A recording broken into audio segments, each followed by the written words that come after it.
किसान भाइयों नमस्कार। मैं पुनीश सिसोदिया। किसान भाइयों कभी कभी हमें क्या देखने को मिलता है अपनी फसलों के अंदर कि जो हमारा पौधा है वो अचानक से उसकी जो पत्तियां हैं पीली पड़ने लगेंगी, पौधे की पत्तियां अचानक से मुरझा जाएंगी, पौधा एक दो दिन के भीतर भीतर ही सूख कर खत्म हो जाता है।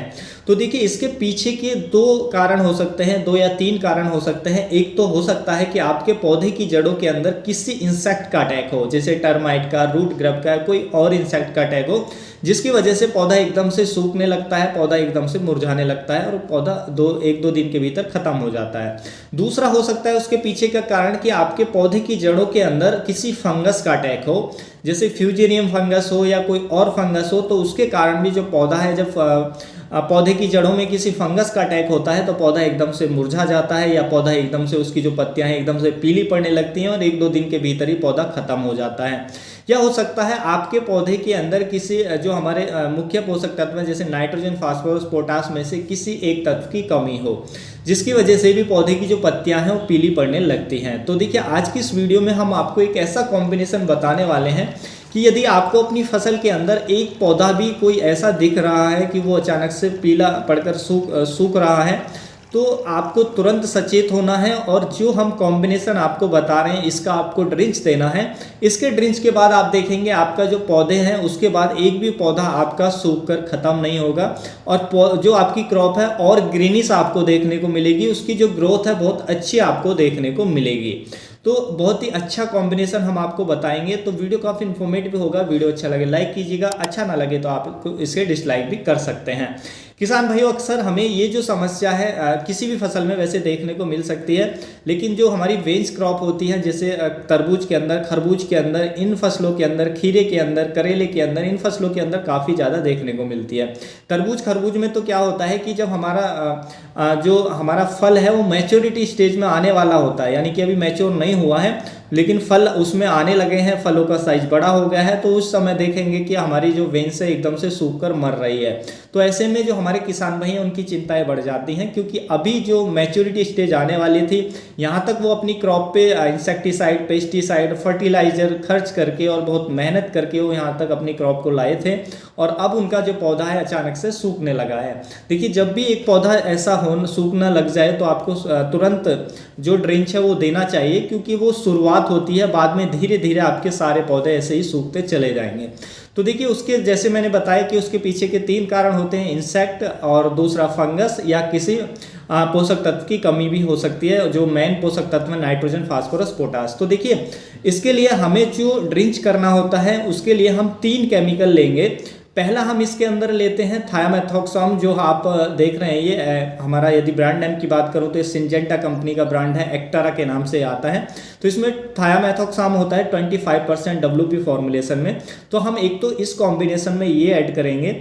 देखिए जो थायामेथोक्साम होता है ये हमारी फसलों के जो जड़ों के अंदर जो एक तो टर्माइट को अच्छे से कंट्रोल करेगा, रूट ग्रब की समस्या है उसको अच्छे से कंट्रोल करेगा।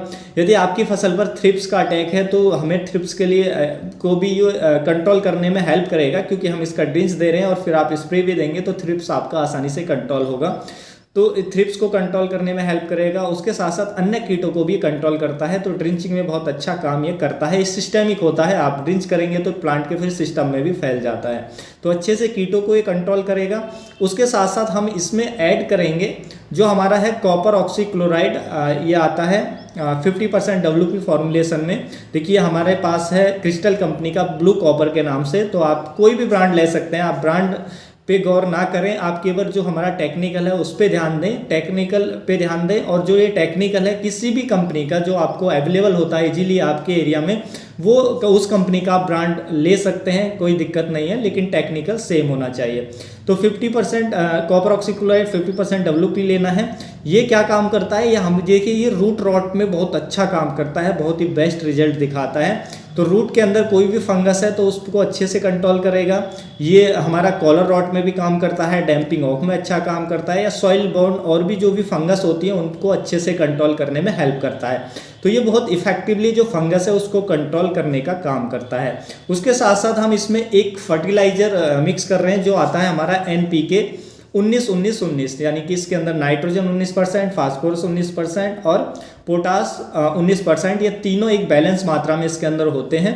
तो ये हमारे पास श्री राम कंपनी का है, तो आप और भी कोई भी जो आपके पास ब्रांड अवेलेबल है वो ले सकते हैं। तो हम ये इनका एक कॉम्बिनेशन तैयार करना है और हमें अपनी फसलों की जड़ों में ड्रिंच करना है। तो देखिए, हमें पहले कॉम्बिनेशन कैसे तैयार करना है वो भी आपके लिए बहुत जानना ज़रूरी है। सबसे पहले आप क्या करेंगे, क्योंकि हम गलत तरीके से कभी कभी जो दवाइयाँ हैं उनको मिक्सिंग करते हैं, तो वो भी सही नहीं है, उसके कहीं ना कहीं रिजल्ट हमें अच्छे नहीं आते हैं। तो देखिए, सबसे पहले जब भी आप कोई भी टेक्निकल टैंक में डाल रहे हैं उससे पहले आपको क्या करना है, सबसे पहले उसमें पानी डालना है। 2 लीटर या 4 लीटर पहले सबसे पहले टैंक में नीचे पानी डालेंगे, उसके बाद ही हमें कोई टेक्निकल डालना है। तो उसके बाद आप NPK 19-19 जो हमारे पास है आप इसको लेंगे और इसकी जो आप डोज रख सकते हैं 80 से लेके 100 ग्राम तक रख सकते हैं प्रति 16 लीटर वाटर। 15 से 16 लीटर टैंक वाटर का जो आपका टैंक है, तो उसमें 80 से 100 ग्राम आप ये डाल सकते हैं। तो हम 100 ग्राम ये इसकी डोज रख रहे हैं, तो 100 ग्राम ये लेंगे और फिर थोड़ा सा अलग पानी लेंगे और उसमें इसको डालकर घोलेंगे। घोलने के बाद फिर अच्छे से फिर इसको आप टैंक में डाल देंगे।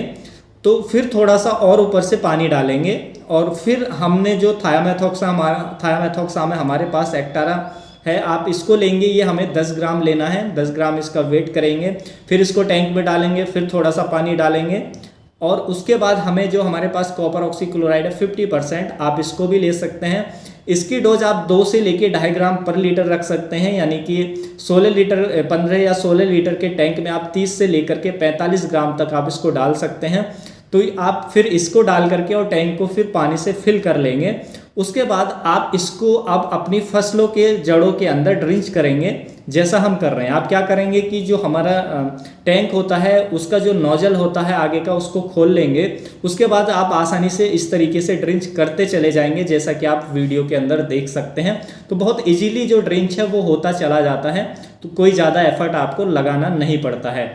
तो इस तरीके से आप ड्रिंच करेंगे तो देखिए इससे क्या होगा कि थायामेथोक्साम है जो हमने इसमें ऐड किया है वो हमारे जड़ों के अंदर, फसल की जो जड़ है उसके अंदर कोई भी इंसेक्ट होगा उसको बहुत इफेक्टिवली कंट्रोल कर देगा। उसके साथ साथ इसमें कॉपर ऑक्सीक्लोराइड है तो वो फंगस को कंट्रोल कर देगा, तो फंगस का अटैक है वो खत्म हो जाएगा। उसके साथ साथ हमने NPK 19-19-19 लिया है, तो हमारे पौधे को नाइट्रोजन, फास्फोरस और पोटास की इससे पूर्ति होगी। तो इससे क्या होगा कि देखिए फसलों की जड़ों में इंसेक्ट का अटैक नहीं रहेगा, फंगस का अटैक नहीं रहेगा, जो रूट्स हैं वो एकदम हेल्दी हो जाएंगी। उसके बाद उसको जो पोषक तत्व वो मिलेंगे। तो आप देखेंगे इसके ड्रिंच के 1 हफ्ते से 10 दिन बाद आप देखेंगे कि आपका पौधा पहले से हरा भरा आपको देखने को मिलेगा और उसके बाद एक भी पौधा आपका सूख कर खत्म नहीं होगा। पौधे की जो ग्रोथ है वो आप देखेंगे फास्ट होने लगेगी और बहुत ही अच्छा आपको इसको रिजल्ट देखने को मिलेगा। हमने इसका ड्रिंच किया है, पहले भी हम करते हैं, तो बहुत ही अच्छा रिजल्ट हमें इसका देखने को मिलता है। तो उम्मीद है किसान भाइयों जो आज की जानकारी है आपको अच्छी लगी होगी। जानकारी अच्छी लगी तो वीडियो को लाइक कीजिएगा, ज़्यादा से ज़्यादा फार्मर के साथ इसे शेयर कीजिएगा ताकि उन तक भी ये जानकारी पहुंच सके। मिलूंगा मैं आपको एक और नई वीडियो में नई जानकारी के साथ, तब तक के लिए आप अपना ख्याल रखिएगा। धन्यवाद।